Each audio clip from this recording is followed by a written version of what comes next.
एक गांव में एक संगीता नाम की एक लड़की रहती थी। बहुत साल पहले उसके माँ बाप मर गए थे। अब वो अकेली रहती थी। अपनी जरूरतों को पूरा करने के लिए वो गांव की औरतों के कपड़े सीती थी, मगर गांव की औरतें उसको ज्यादा पैसे ना देती थीं। बहुत मुश्किल से उसका गुजारा होता था। एक महीने उसके पास कोई कपड़े सिलने के लिए ना आए।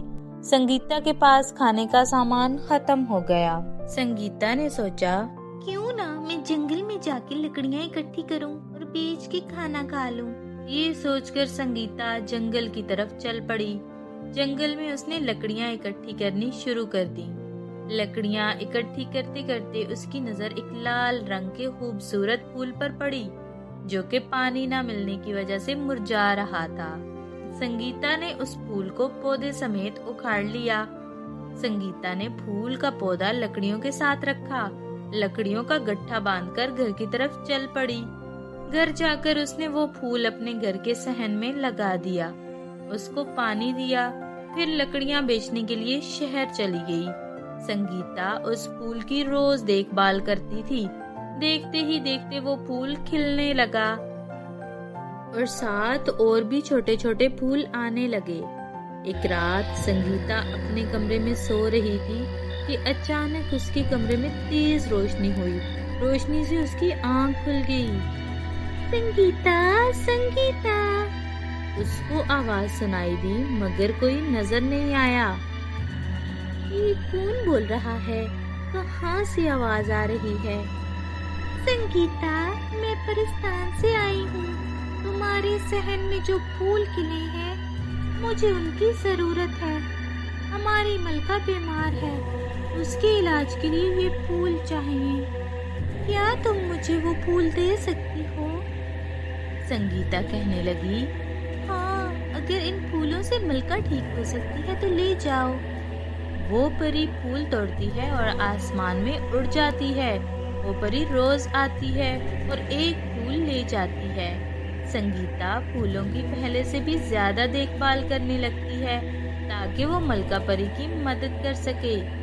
एक रोज एक परी संगीता के पास आती है और खुश होके बताती है, प्यारी संगीता, हमारी मलका ठीक हो गई है। ये सब तुम्हारे कारण हुआ है। मलका ने तुम्हें बुलाया है। संगीता कहने लगी, लेकिन मुझे क्यों बुलाया है? परी कहती है, वो तुम्हारा शुक्रिया अदा करना चाहती है।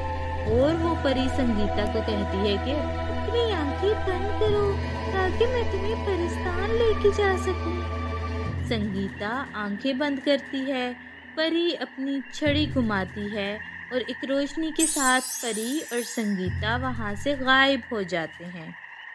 संगीता परी मलका के सामने झुकते हुए, मलका, आपने मुझे याद किया? हाँ संगीता, तुम्हारी वजह से मैं ठीक हुई हूँ। मैं तुम्हें इनाम देना चाहती हूँ। संगीता कहने लगी, मलका, ये मैंने किसी लालच के बगैर किया है। मुझे आपसे किसी चीज की जरूरत नहीं। लेकिन हम तुम्हें कुछ देना चाहते हैं। मलका, अगर आप वाकई ही मेरा बदला देना चाहती हैं तो मैं कपड़े सीती हूँ। मैं चाहती हूँ कि आप एक बार मुझसे अपनी परियों के कपड़े सिलवाएं। इससे मेरी मदद होती रहेगी। ठीक है संगीता। और मलका बहुत से कपड़े संगीता को थमाकर उसके घर पहुंचा देती है। संगीता बहुत मेहनत से वो कपड़े सीती है जो कि सब परियों को पसंद आते हैं। इस तरह परियां अपने सारे कपड़े संगीता से सिलवाने लगती हैं और संगीता के हालात अच्छे होने लगते हैं।